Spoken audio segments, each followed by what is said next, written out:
أعوذ بالله من الشيطان الرجيم. بسم الله الرحمن الرحيم. ألف لام را تلك آيات الكتاب المبين إنا أنزلناه قرآنا عربيا لعلكم تعقلون نحن نقص عليك أحسن القصص بما أوحينا إليك هذا القرآن وإن كنت من قبله لمن الغافلين إذ قال يوسف لأبيه يا أبت إني رأيت 11 كوكبا والشمس والقمر رأيتهم لي ساجدين قال يا بني لا تقصص رؤياك على إخوتك فيكيدوا لك كيدا إن الشيطان للإنسان عدو مبين وكذلك يجتبيك ربك ويعلمك من تأويل الأحاديث ويتم نعمته عليك وعلى آل يعقوب كما أتمها على أبويك من قبل إبراهيم وإسحاق إن ربك عليم حكيم لقد كان في يوسف وإخوته آيات للسائلين إذ قالوا ليوسف وأخوه أحب إلى أبينا منا ونحن عصبة إن أبانا لفي ضلال مبين اقتلوا يوسف أو اطرحوه أرضا يخل لكم وجه أبيكم وتكونوا من بعده قوما صالحين قال قائل منهم لا تقتلوا يوسف وألقوه في غيابة الجب يلتقطه بعض السيارة إن كنتم فاعلين قالوا يا أبانا ما لك لا تأمنا على يوسف وإنا له لناصحون أرسله معنا غدا يرتع ويلعب وإنا له لحافظون قال إني ليحزنني أن تذهبوا به وأخاف أن يأكله الذئب وأنتم عنه غافلون قالوا لئن أكله الذئب ونحن عصبة إنا إذا لخاسرون فلما ذهبوا به وأجمعوا أن يجعلوه في غيابة الجب وأوحينا إليه لتنبئنهم بأمرهم هذا وهم لا يشعرون وجاءوا أباهم عشاء يبكون قالوا يا أبانا إنا ذهبنا نستبق وتركنا يوسف عند متاعنا فأكله الذئب وما أنت بمؤمن لنا ولو كنا صادقين وجاءوا على قميصه بدم كذب قال بل سولت لكم أنفسكم أمرا فصبر جميل والله المستعان على ما تصفون وجاءت سيارة فأرسلوا واردهم فأدلى دلوه قال يا بشرى هذا غلام وأسروه بضاعة والله عليم بما يعملون وشروه بثمن بخس دراهم معدودة وكانوا فيه من الزاهدين وقال الذي اشتراه من مصر لامرأته أكرمي مثواه عسى أن ينفعنا أو نتخذه ولدا وكذلك مكنا ليوسف في الأرض ولنعلمه من تأويل الأحاديث والله غالب على أمره ولكن أكثر الناس لا يعلمون ولما بلغ أشده آتيناه حكما وعلما وكذلك نجزي المحسنين وراودته التي هو في بيتها عن نفسه وغلقت الأبواب وقالت هيت لك قال معاذ الله إنه ربي أحسن مثواي إنه لا يفلح الظالمون قال معاذ الله إنه ربي أحسن مثواي إنه لا يفلح الظالمون ولقد همت به وهم بها لولا أن رأى برهان ربه كذلك لنصرف عنه السوء والفحشاء إنه من عبادنا المخلصين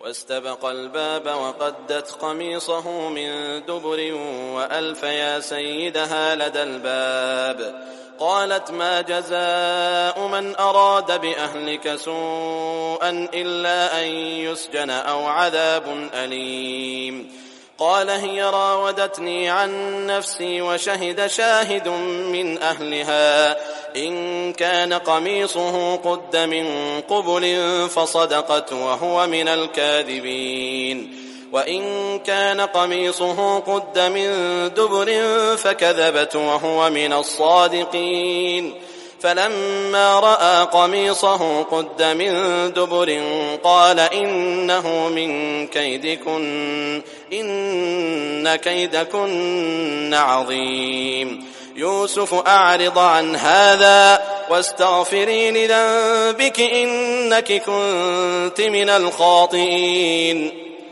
وقال نسوة في المدينة امرأة العزيز تراود فتاها عن نفسه قد شغفها حبا إنا لنراها في ضلال مبين فلما سمعت بمكرهن أرسلت إليهن وأعتدت لهن متكئا وآتت كل واحدة منهن سكينا وقالت اخرج عليهن فلما رأينه أكبرنه وقطعن أيديهن وقلن حاش لله ما هذا بشرا إن هذا إلا ملك كريم قالت فذلكن الذي لمتنني فيه ولقد راودته عن نفسه فاستعصم ولئن لم يفعل ما آمره ليسجنن وليكونن من الصاغرين قال رب السجن أحب إلي مما يدعونني إليه وإلا تصرف عني كيدهن أصب إليهن وأكن من الجاهلين فاستجاب له ربه فصرف عنه كيدهن إنه هو السميع العليم ثم بدا لهم من بعد ما رأوا الآيات ليسجننه حتى حين ودخل معه السجن فتيان قال أحدهما إني أراني أعصر خمرا وقال الآخر إني أراني أحمل فوق رأسي خبزا تأكل الطير منه نبئنا بتأويله إنا نراك من المحسنين قال لا يأتيكما طعام ترزقانه إلا نبأتكما بتأويله قبل أن يأتيكما ذلكما مما علمني ربي إني تركت ملة قوم لا يؤمنون بالله وهم بالآخرة هم كافرون واتبعت ملة آبائي إبراهيم وإسحاق ويعقوب ما كان لنا أن نشرك بالله من شيء ذلك من فضل الله علينا وعلى الناس ولكن أكثر الناس لا يشكرون يا صاحبي السجن أأرباب متفرقون خير أم الله الواحد القهار ما تعبدون من دونه إلا أسماء سميتموها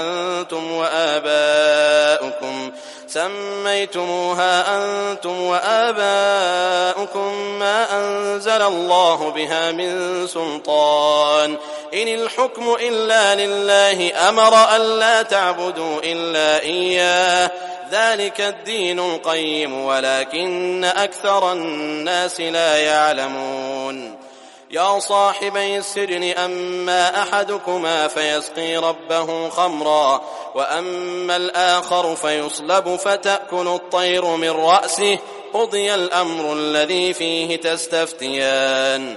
وقال للذي ظن أنه ناج منهما اذكرني عند ربك فأنساه الشيطان ذكر ربه فلبث في السجن بضع سنين.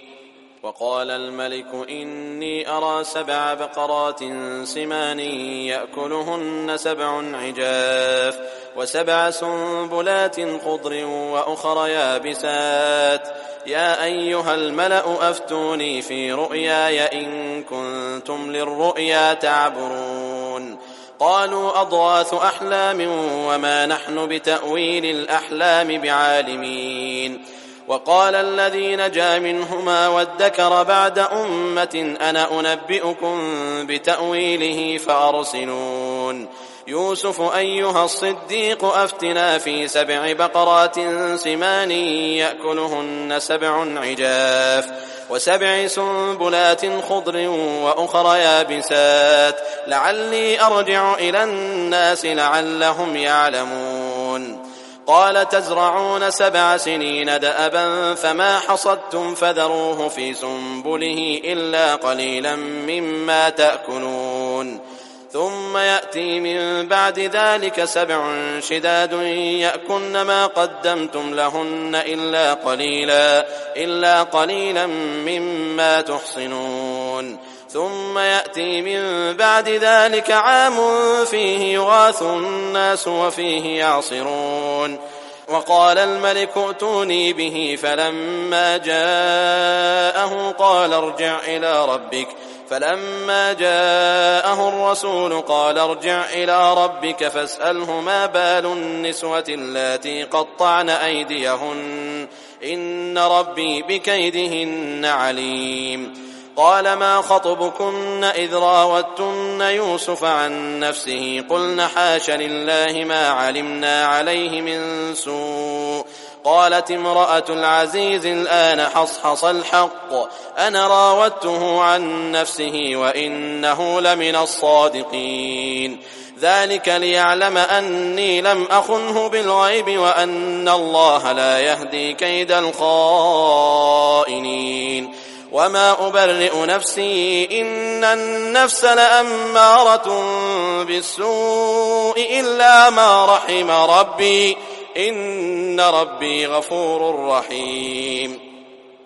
وقال الملك ائتوني به أستخلصه لنفسي فلما كلمه قال إنك اليوم لدينا مكين أمين. قال اجعلني على خزائن الأرض إني حفيظ عليم. وكذلك مكنا ليوسف في الأرض يتبوأ منها حيث يشاء نصيب برحمتنا من نشاء ولا نضيع أجر المحسنين. ولأجر الآخرة خير للذين آمنوا وكانوا يتقون. وجاء إخوة يوسف فدخلوا عليه فعرفهم وهم له منكرون.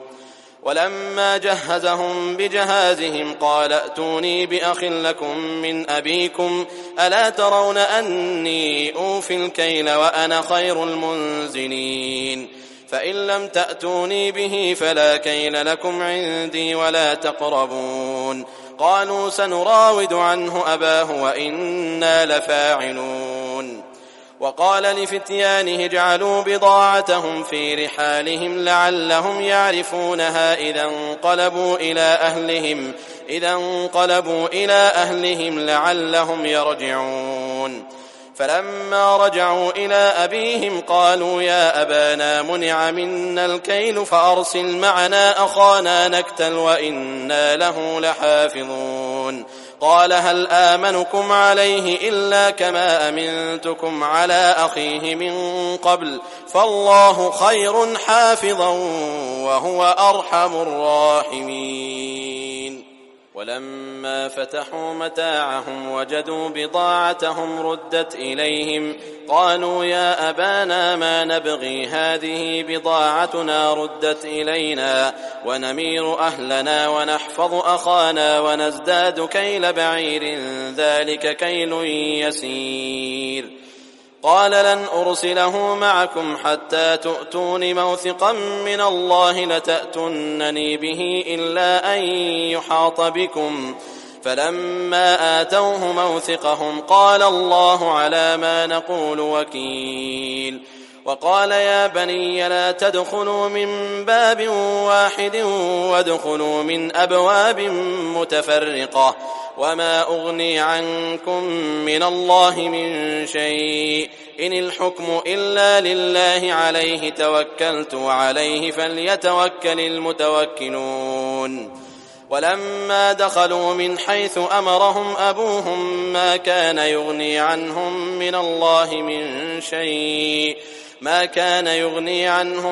الله من شيء إلا حاجة في نفس يعقوب قضاها وإنه لذو علم لما علمناه ولكن أكثر الناس لا يعلمون. ولما دخلوا على يوسف آوى إليه أخاه قال إني أنا أخوك فلا تبتئس بما كانوا يعملون. فلما جهزهم بجهازهم جعل السقاية في رحل أخيه ثم أذن مؤذن أيتها العير إنكم لسارقون. قالوا وأقبلوا عليهم ماذا تفقدون قالوا نفقد صواع الملك ولمن جاء به حمل بعير وأنا به زعيم. قالوا تالله لقد علمتم ما جئنا لنفسد في الأرض وما كنا سارقين. قالوا فما جزاؤه إن كنتم كاذبين. قالوا جزاؤه من وجد في رحله فهو جزاؤه كذلك نجزي الظالمين. فبدأ بأوعيتهم قبل وعاء أخيه ثم استخرجها من وعاء أخيه كذلك كدنا ليوسف ما كان ليأخذ أخاه في دين الملك إلا أن يشاء الله نرفع درجات من نشاء وفوق كل ذي علم عليم. قالوا إن يسرق فقد سرق أخ له من قبل فأسرها يوسف في نفسه ولم يبدها لهم قال أنتم شر مكانا والله أعلم بما تصفون. قالوا يا أيها العزيز إن له أبا شيخا كبيرا فخذ أحدنا مكانه إنا نراك من المحسنين. قال معاذ الله أن نأخذ إلا من وجدنا متاعنا عنده إنا إذا لظالمون. فلما استيئسوا منه خلصوا نجيا قال كبيرهم ألم تعلموا أن أباكم قد أخذ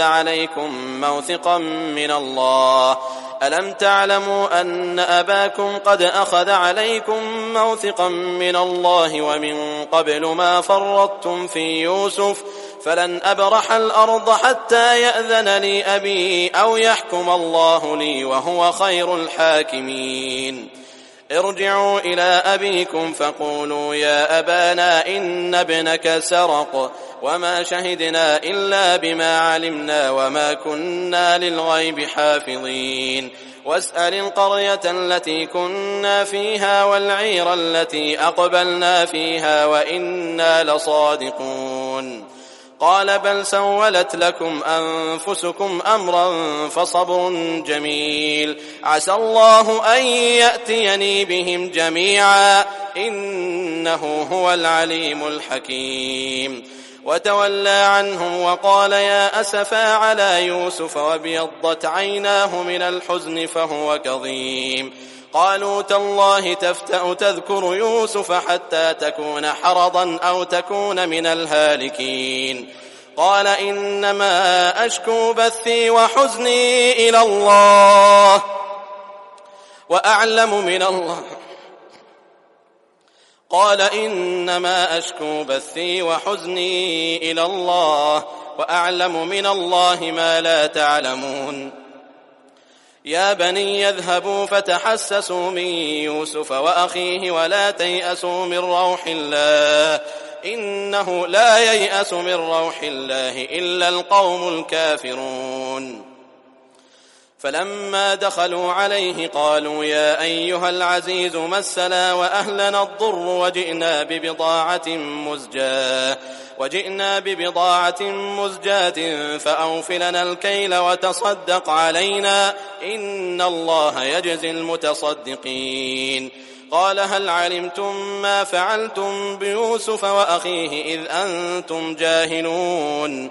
قالوا أئنك لأنت يوسف؟ قال أنا يوسف وهذا أخي قد من الله علينا إنه من يتق ويصبر فإن الله لا يضيع أجر المحسنين.